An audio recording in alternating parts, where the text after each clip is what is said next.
You're welcome to the Ife Bamidele podcast, and it's another episode.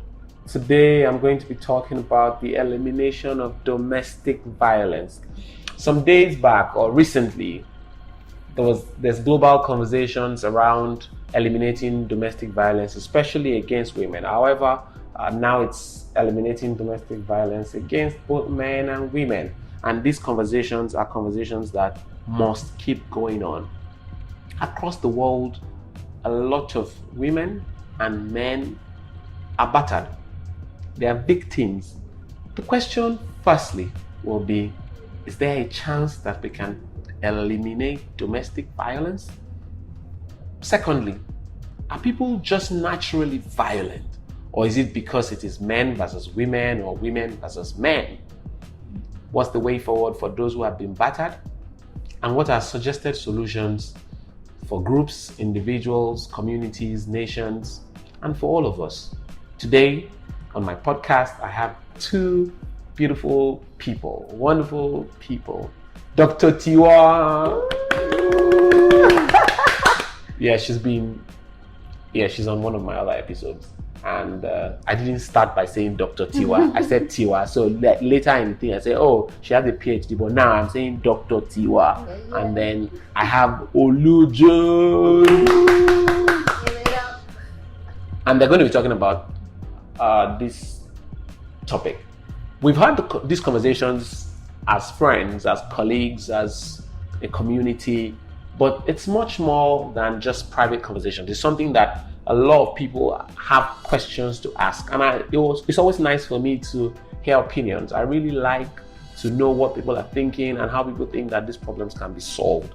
So if I'm going to ask Tiwa, do you think that we can eliminate domestic violence? Well, as you were even introducing the topic in my mind, I wanted to ask you make a mistake using the word eliminated, because I think we're overstretching it, or we are reaching for the stars when we are saying eliminating domestic violence. It would be nice to be able to eliminate it. You know why? Because November 25 every year is the International Day for the Elimination of Violence Against Women. So the plan is not to reduce. The plan is not to ameliorate. The goal is to eliminate. So do you think this is a feasible one? I think it's just aesthetics. It's not feasible. Okay. So we may not achieve elimination? No. Why? Because there are a lot of factors that are like intertwined in all of these things. Some people actually want to be, okay, I wouldn't want to say that. Let's not start from there. Are you suggesting that people want to be battered? Junaid, what do you think? I actually think, Tiwa is right. Elimination probably, because there's no fixed number of it's only 10,000 people that batter people, and so if we can get rid of this 10,000, people will batter people are getting born every day. So eliminating is probably not. Creating an environment where we can reduce, minimize, frown at it such that... Why do you think we will never be able to eliminate? Because new people are being born, and then they will... Do you think this is because there's no deterrence, like there's not sufficient punishment for domestic violence? Even in environments where there is sufficient punishment and... No, because why I'm saying that is this. So I've had to teach on domestic violence, students in family law, and for the first time, I went to class recently, and two students said, oh, if somebody is violent against the other person, they should be killed, or that they should have their penises cut off. And I'm like, okay, that's slightly more extreme than I've heard in recent times. I know that people have made so many suggestions, but some people are thinking that the punishment is still not big enough, and that's why either men raise their hands against women or women find it comfortable to abuse their men. Rare cases, however, there exist cases. Yeah, so the reason why I feel that probably is not a solution that would scale through into elimination is that a lot of domestic violence that is happening right now is not even made known to the world. It's not even made known. So it's what you know that you can punish someone for. If you don't know, you can't even punish them for it. You know, so and that's where that point comes into play. Like, in as much as you want to eliminate, there are still going to be pockets here and there that would not allow for that. The question for Tiwa will be, do you think that domestic violence is a gender thing? Do you think that it is men as perpetrators, women as victims, or do you think that this is a human being thing? I wrote an article with my colleague and my friend Olaitan Olusegun on the menace of domestic violence and improving the lives of women in Nigeria. It's available online, but we focused on women. After having written that article, I've read a lot of articles that talk about men as victims of domestic violence. And recently I've been reading about same-sex partners and intimate partners as victims of violence. So is this about men versus women, or is this about people versus people? Oh well, the statistics have showed it's people versus people. I never thought I never considered domestic violence to be a gender specific thing. But the International Day, the conversations, the support is usually for women. Well, that's for a couple of reasons, I guess. Maybe because men are starting to come out as victims of domestic violence. It never used to be. True. It always used to be women coming out. And of course, you always know that in issues around the world, women always garner a certain sentiment, a little bit more compassion than men. So I guess that is why it is like majorly about women. But I think actually the discussion should change, the narrative should change. It should be just eliminating domestic violence generally, whether against men or women. Why are women battered? Or why are men battered? Why do people batter people? That is why I think we would never be able to eliminate domestic violence. Why? Because why do people batter people? there are like a myriad of reasons. You cannot point to specific top three. causal. We wrote a few reasons in our article, but what would you think? Why Because the top one, 3 reasons? broken people break others. 2, Have you found broken people who are not broken? no. Broken Yes, I people have. who are not broken. Why are you called a broken person if you are not broken? Well, you could be broken, but you're not Breaking others. Oh, I think that's that's what- okay, that's what I I think that wanted was to what say. I wanted to say. Oh, yes. Not necessarily that the person is not True. Because in the broken, real sense, all but of they us are not broken. breaking another person. Yes. Many of us have had experiences that we respond to differently. So we have an Definitely. experience and then we tell ourselves, I'm not going To be to that person. replace, replicate, or repeat this incident. I want to protect the next person from what has happened to me. Another person says, because it has happened to me, I am going to make sure that every other person pays the same price. Absolutely. Okay, yes, I agree. So I'm not like using that in a general sense, but broken people can tend to break others. I think that's one of the major reasons. Yeah. Then sometimes I feel like it's a foundational problem also for the recipients of this domestic violence. I always say if you don't have like a proper upbringing, a proper understanding of your self-worth, self-image, self-valuation in general, or a healthy development in itself. Some people even grew up seeing their parents being battered, so they feel like it's some sort of submission or some sort of cooperation, or they just think it's the norm. Then third reason, people are frustrated, I guess. So there's like violence everywhere. So they're taking out their frustration on other people. Yeah.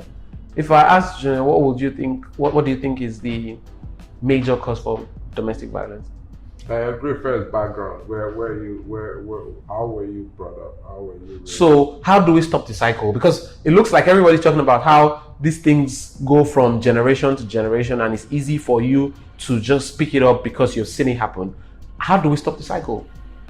We talked about. Because if you say it's already in your dreams, it's already in your eyes. So how do we stop the cycle? We talked about environment, talking about the fact that if there's punishment for it. Yeah. So if it's on your gene, Yeah. and there's a lot of sensitization about what to do when this happens, Yeah. people are more conscious to try to suppress it, especially when they know that their victims they have options. Their victims have more reasons or more ways to speak out and get more support. then they're more conscious to say, hey, if I batter this person, I have a lot of things to lose. You know, compared to when there's no sensitization, and you know, like you go into you see a policeman on the road and they are battering someone, and no other person, everybody's just walking away or moving on because they know that, well, there's nothing that's going to happen. Or you see just a random, doesn't even have to be an officer, just a random person battering another, and everybody's looking away. In a good community, in a more sane community, if someone is battering the other and they know that others will speak up, they will think twice before even trying to batter that person. You know, so I feel background is one major one. Accommodating, or you know, making victims. I don't. What do you think the statistics is for women who have been victims of domestic violence in Nigeria? No. Okay, because I think that there's data, there's statistics. Yeah, I'm going to give you the number, but I want your guess. 1 in 10. How many do you think?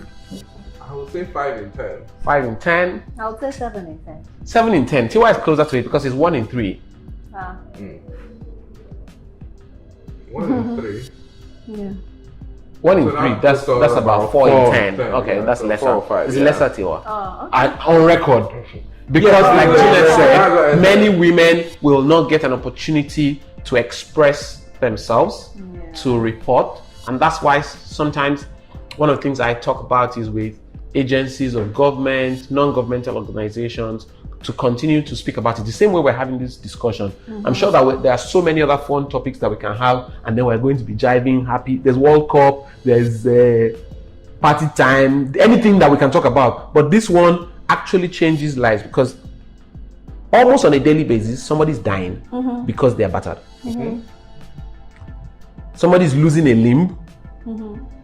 I was part of a discussion or a particular case where a guy slapped his wife and her inner ear was busted. Like she lost hearing in one side of the ear. You know that thing that they used to say that they'll slap you and you'll be deaf? I used to think that it was like just exaggeration, but it's for real. Like she got battered to the point where she could not hear in one ear, and that's really bad. And this happens to people on a daily basis. Young girls, women, children, and now, like you said, more people, more men are coming out to report. But why do you think it's taking so long the time for men to say something? Ego now. You guys are the alpha.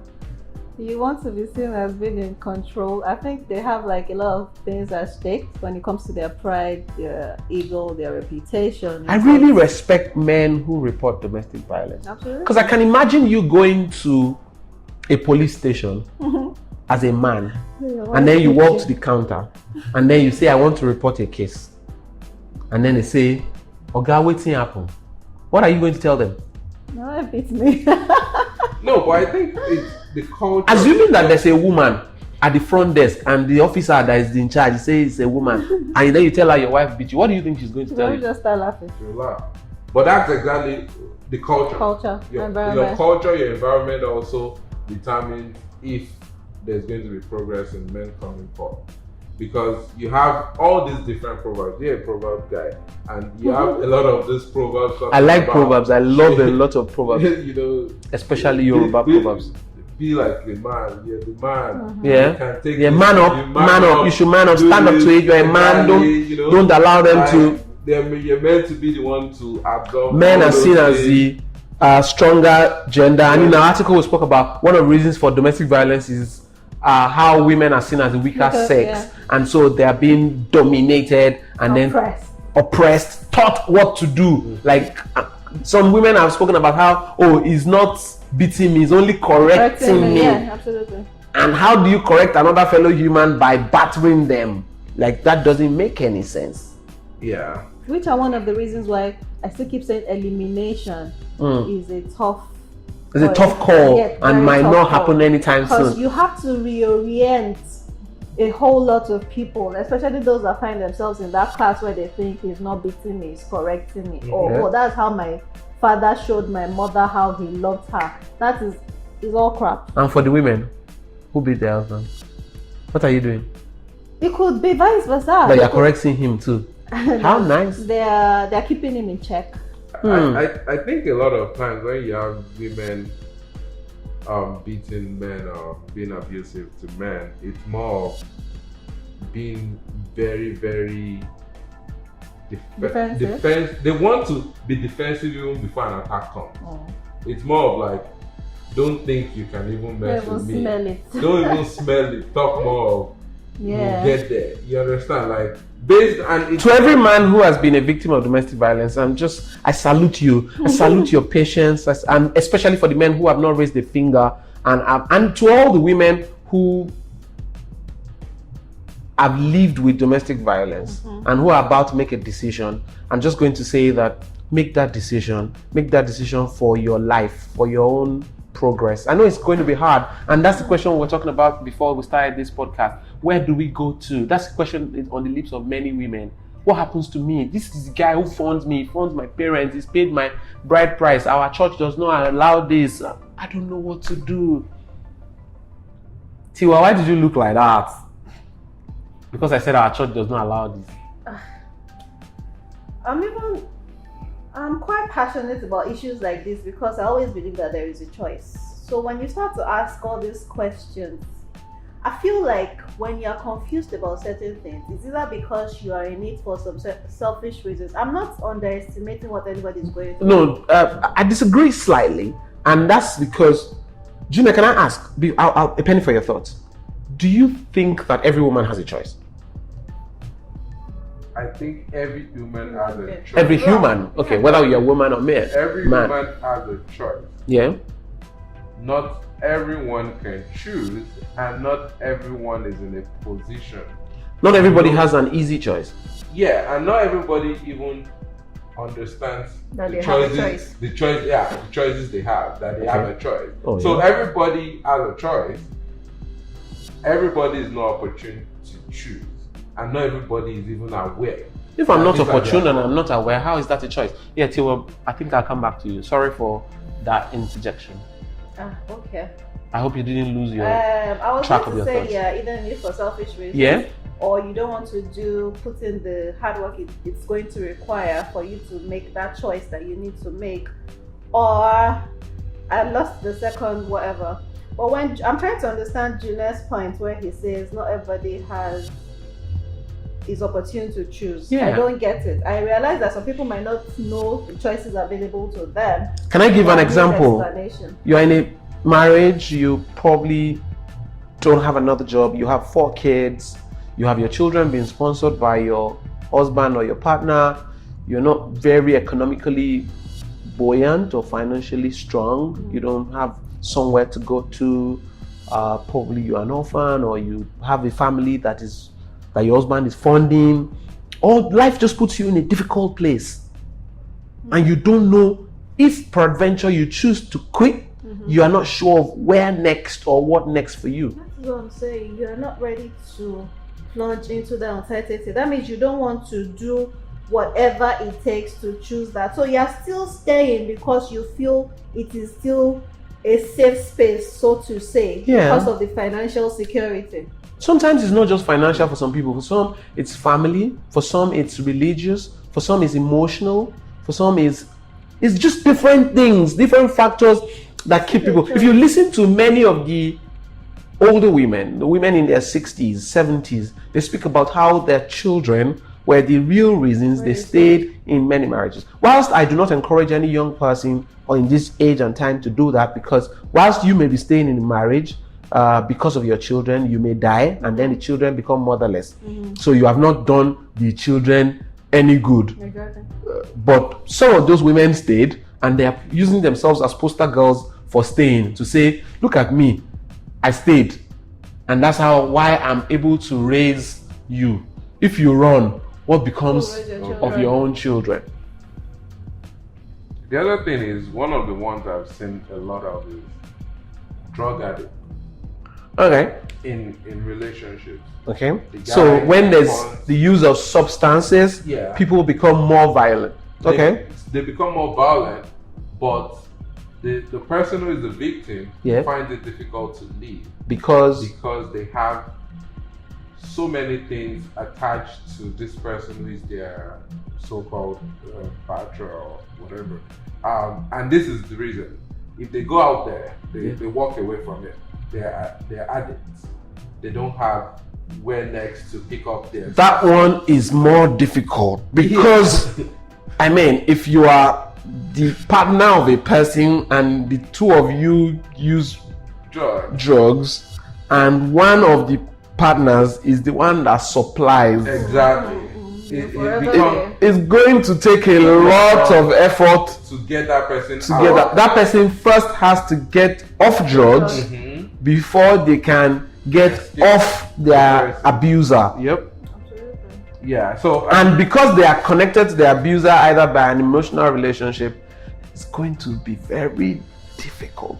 It's difficult, but it's very impossible. People are painting scenarios where I still see choices. But you need to be able to be ready, convinced, willing. Tiwa, have you used drugs? No. Okay, so you don't know. I can't even swallow paracetamol. Oh, I mean, if you have never used drugs, you don't know. You don't I'm not know. saying it's easy. I'm not. That's why I started with. I'm not undermining. Okay, solutions. Situation. Now that we have identified the problem is big. It's huge. It's the elephant in the room. Yes. And we cannot ignore it. Men, sorry, let me start with women so that Tiwa will not say that. Women are being battered every day. Women are losing their lives.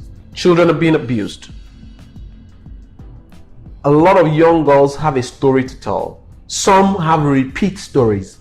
I've had scenarios where kids talk about how they report violence to their parents or to their guardians, and they say, oh, you caused it. You caused it by yourself. See the way you're presenting yourself. See the way you're dressing. But all of that we cannot talk about today. It's a topic on its own. But where do we go from here? How do we solve this problem? Take a break first.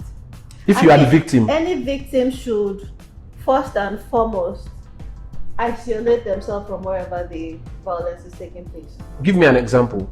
Isolate yourself from your husband or from your boyfriend of 7 years who just proposed to you yesterday. Yes, He finished proposing yesterday, So you have then he been now for 7 years, proposed to you, and proposed then, to you, then immediately after the proposal, he is now asking you why your ex-boyfriend was invited for the proposal because it was your birthday party, and then he decides to do Now she does that. not have a choice because she wants to look at the 7 years she has committed to that relationship. She's looking at her 7 years. She's looking at her the ring that she has flashed on the gram, like, But oh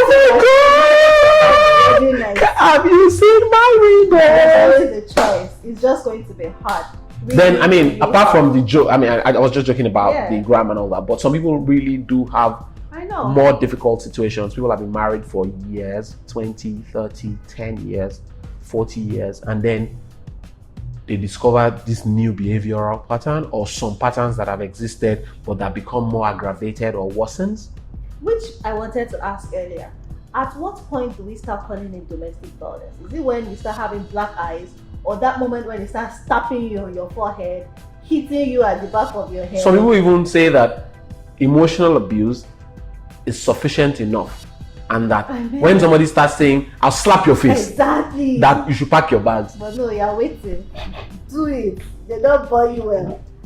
If we ask every woman who has been emotionally abused to leave, will anybody stay?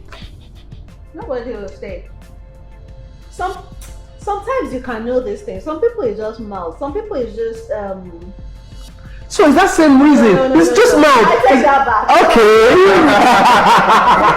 I don't think there is any instance I've had where I've had to say, tell someone, I will slap your face, unless you have tendencies to actually slap the person. So they are telling signs. So I think at that moment you can address certain things and set certain boundaries. That if you ever say this to me again, or if you ever give me this kind of tone, or if you ever use this with me, you can, like a proverb Yoruba will say that something at Italika.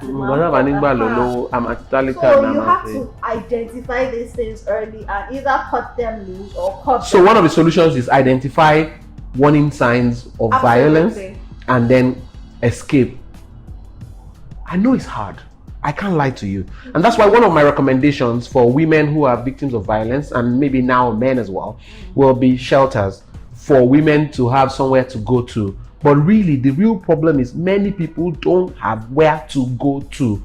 Marriage or that relationship was their joker, it was their last card. And now, because on a daily basis I advise people, I recommend conversations, discussions, and say, oh, this is what I think you should do. But they're saying, so should I be coming to your house? Can I move in? Now that you say I should live there, are you going to be feeding me? Are you going to give me a job? Many people are unemployed. Some are underemployed. The person that is not even being battered did not find job. Not about the person that is being battered, that cannot even put their head in one place to read for an interview or get additional skills or degrees.